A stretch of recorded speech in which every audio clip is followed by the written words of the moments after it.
A group of advocates at the Supreme Court on July 23rd recited the Constitution's Preamble as part of the Safe Democracy, Safe Constitution event, expressing solidarity with students protesting at Jantar Mantar.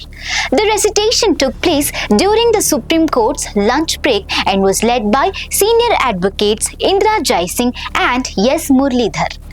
The gathering reaffirmed the constitutional values of justice, liberty, equality, and fraternity. Several advocates carried the national flag and copies of the Constitution of India during the event.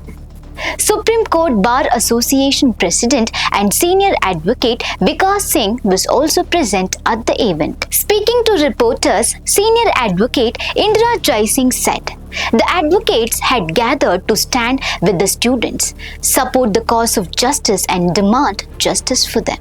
She further asserted that the issue concerned the rights of students and that was the duty of lawyers to stand before the Supreme Court and demand justice on their behalf. She added that the primary role of the Supreme Court of India is to deliver justice, which is why the advocates had gathered with their demands. Meanwhile, the Supreme Court Bar Association, the Supreme Court Advocates on Record Association, and a group of nearly 650 advocates have issued separate statements condemning the police action against students during the Cockroach Janata Party protest at Jantar Mantar.